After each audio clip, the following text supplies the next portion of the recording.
Hello everyone and welcome back. Now, in the previous video, I introduced you to regular perturbation theory, a very standard method for getting short-term approximations to perturbed differential equations.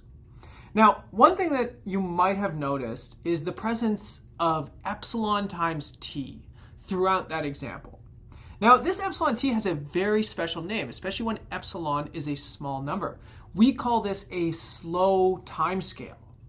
Now, another way of doing or working with these regular perturbation problems is to perform what's called multiple timescales analysis. So again, just like I did in the last video, I'm going to walk you through an example of how you perform these multiple timescale analyses and show you, so what it means to do this kind of decomposition for these problems. So first thing I want to do, just in the most general sense, I want to say let tau equal to t. Okay, so imagine I've got a differential equation, function of time. So, okay, let's just rename it. Maybe I didn't like t, I wanted to call it tau. And let's call capital T epsilon t. Now, what was the point of this? Well, they both are functions of just good old-fashioned time, right? It's always the same time that's moving here. But this one is called the fast timescale.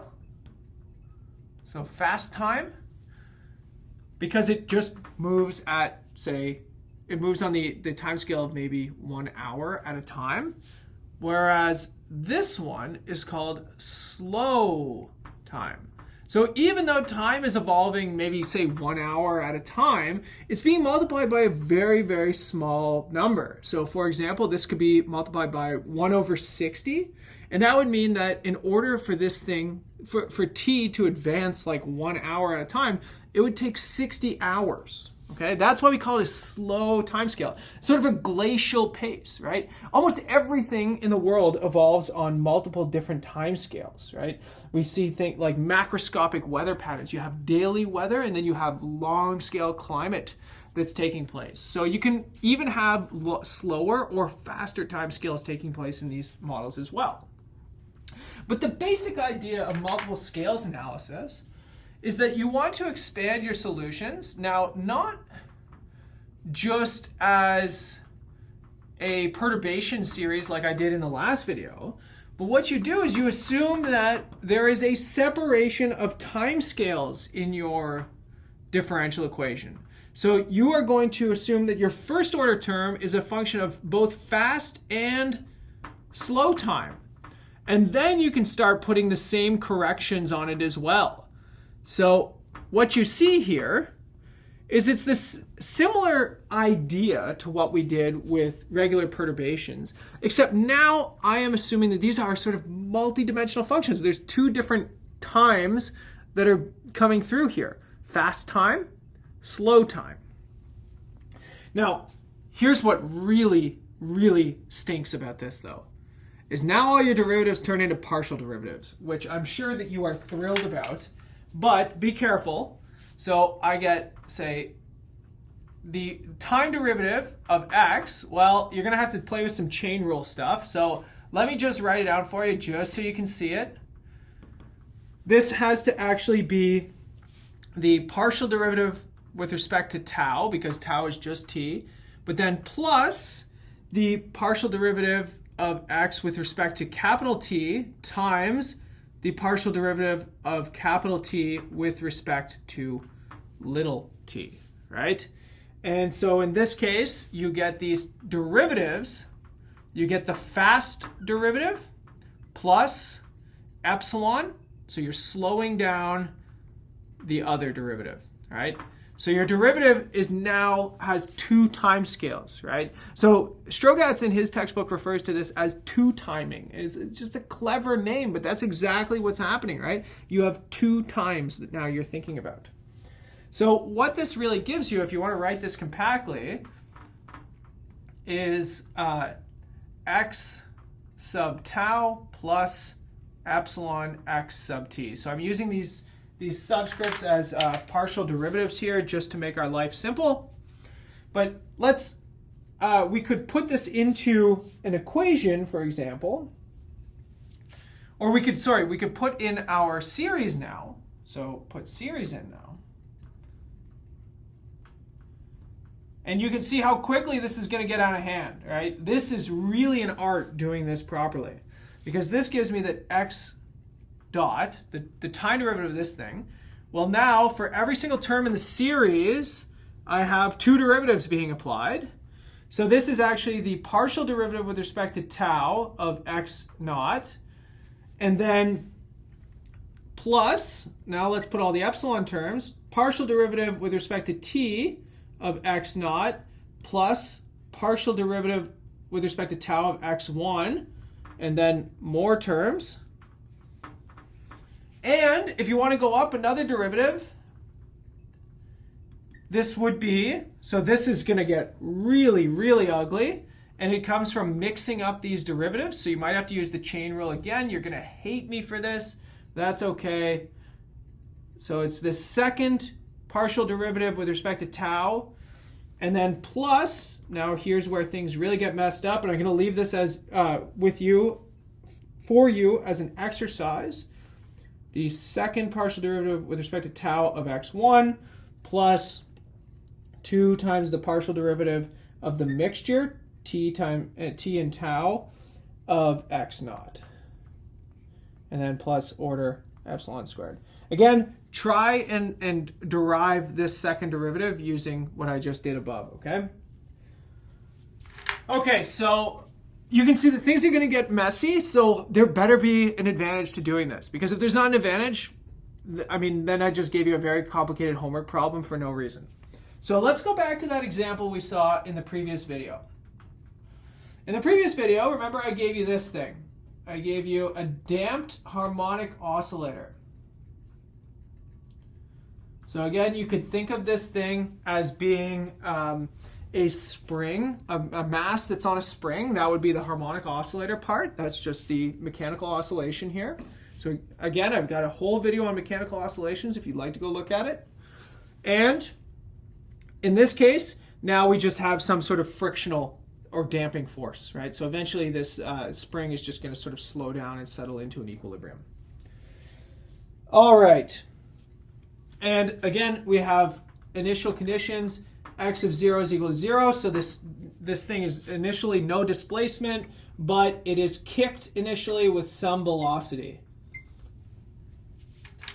Okay. So let us put in our perturbation series expansion, right? We've computed all the derivatives. We already assumed that it's going to have 2 time scales. Okay, so then let's put it all in. So in this case, it is going to be, so here's what I'll do.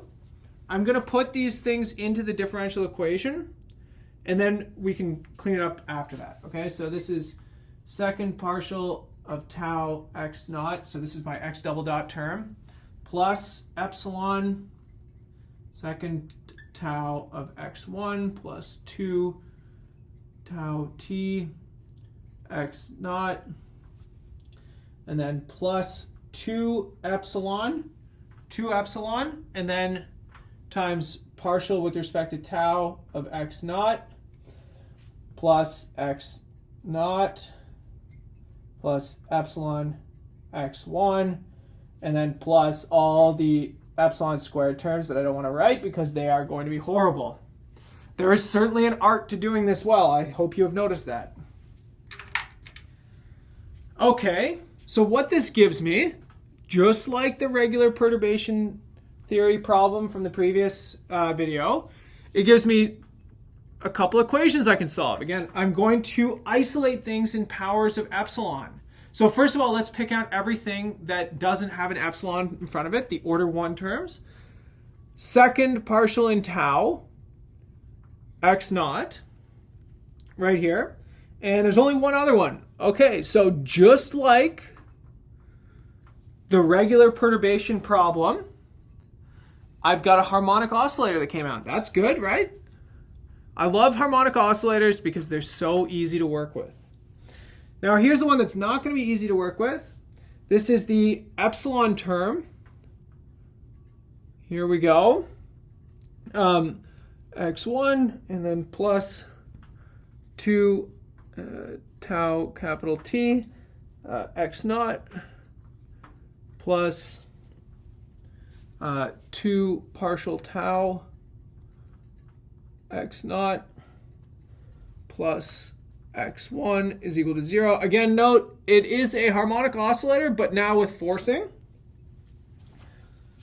And the solution to this piece. Now, you're probably just thinking, well, it's just sine of tau plus cos of tau, or just sine of tau, or whatever it happens to be, right? But be very, very careful. X naught is a function of both tau and t. So that means that x naught, its coefficients in front of the harmonic oscillator solutions have to be functions of the other variable. This is a partial differential equation. Be very, very careful. So let's do this as sine of tau plus b of t cos of tau. Now, I said that this is a partial differential equation. Fortunately, it's a very, very simple partial differential equation, because that's not something I've covered yet. All we need to know is that the coefficients are functions of the variable that's left out from this differential equation. So the question is, so we can see, here's our harmonic oscillator on the fast time scale, sine of t, cos of t. But A of capital T and B of capital T need to be determined. And in fact, they are going to come, so A of t and B of t come from order epsilon. Question is how? Well, let's put things into order epsilon here, okay? So I've got the second partial in tau, x1, plus x1. There's my harmonic oscillator part. Now let's kick all of this onto the other side. And in this case, you get minus 2, and then partial tau of x0. Partial tau, partial t, pardon me. And then plus partial tau x0. Which you can apply these partial derivatives very easily, right? And so essentially what you're going to get is minus 2 a prime plus a cos of tau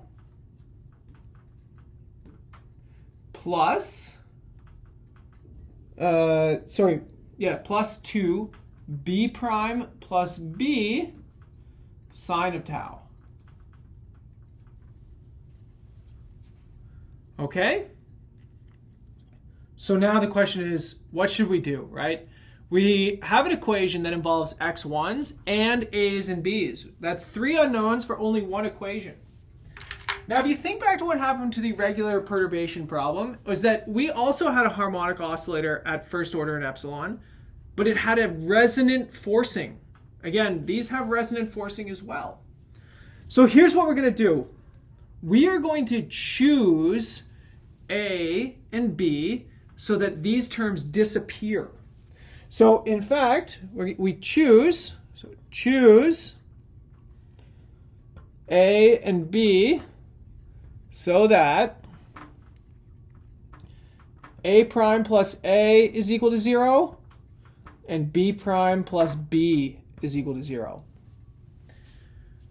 Which gives us that A of t is equal to its initial condition, A0, e to the minus capital T, and B of t is equal to B of 0, e to the minus capital T. Okay, so again, the reason we did this is because we want to get rid of these terms so that at the next order, it's just a harmonic oscillator again. Okay? Now, the next question is, what are these initial conditions? So, initial conditions. Let's maybe put a dividing line around some of this stuff because it's getting ugly. As you can see, multiple scales analysis is much more involved. It is an art, especially to apply this to very hard problems, right? So, again, we have x of 0 is equal to 0. Well, by the same logic that we had in the last video, this gives us x naught of 0 is equal to x1 of 0, which is equal to 0. And x dot of 0, again, just coming from these arguments that it has to hold for all values of epsilon, equal to 1, it tells us that, pardon me, the partial with respect to tau, remember that's the fast time variable, of x0 is equal to 1, and the others are 0. So, and, no. The next one is much more complicated because the epsilons line up. Fortunately, we're not going to have to use this, but as you can see with both this problem and the last video, if you want to go to higher orders, you get this cascade of complex equations, right? Because everything that you used in the previous order gets pushed up. X0's here, x1's and x0's here. At the next order, you're going to see x2, x1, and x0. It just gets worse and worse and worse, right? It just like overflows. So a lot of the time, people don't go beyond maybe the first order or so. But essentially, what this tells us is that b of 0 is equal to 0, and a of 0 is equal to 1. Okay, so I'm going to leave some algebra for you to have some fun with. But therefore, okay, so this tells me that x0 of tau comma t is just equal to e to the minus epsilon, e to the t, e to the minus t, sine of tau. So what have we got so far? Well, therefore, if we don't include the x1 solution, which we never actually found, I mean, it's going to be sines and cosines, but you need to go up to the next order to get the rest of it. This is now e to the minus epsilon t sine of t plus epsilon terms. So, is this better or worse than the regular perturbation theory result that we got from before? I would argue it's better. Why? Now we've got decay. So by doing the multiple scales analysis, we were able to find that slow decay that was not present in the regular perturbation solution from the previous video. Now, did we get everything? No, absolutely not, right? So if you go back and compare with your solution from the previous video, you can see that the frequency of oscillation here is a little bit off. Now, if epsilon is small, you're not off by much, but eventually that's going to catch up with you. Also, there was a coefficient in front that depended on epsilon. Now, that's about as good as it's going to get here, though, right? And I would say that this is pretty darn good, because in this case, we did capture the long time decay.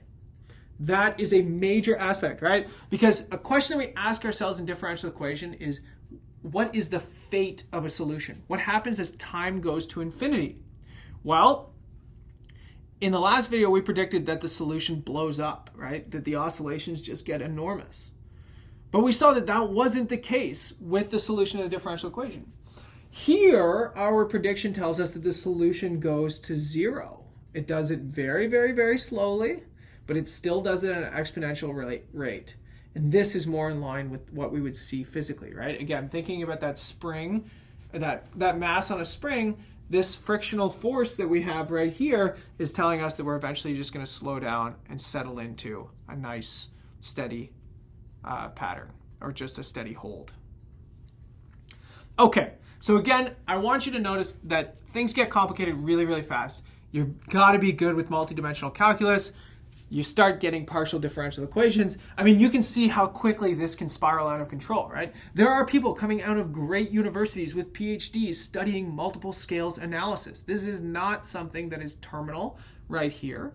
And it is certainly not something that is, if you know it here, you can apply it there. It is a very, very difficult thing to do. It's much harder than regular perturbation theory, and it becomes a little bit of an art. So here's what I want to do. I want to leave you with a problem to try on your own.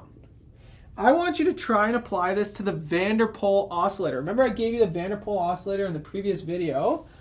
So it's x double dot plus x plus epsilon x squared minus 1 x dot, which is equal to 0.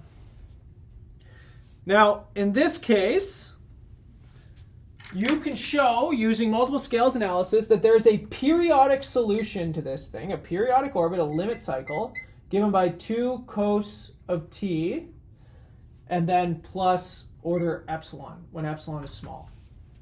That's a challenge for you, right? See if you can do it. Let me know in the comments if you're able to get it. I'll see you in the next video, everybody.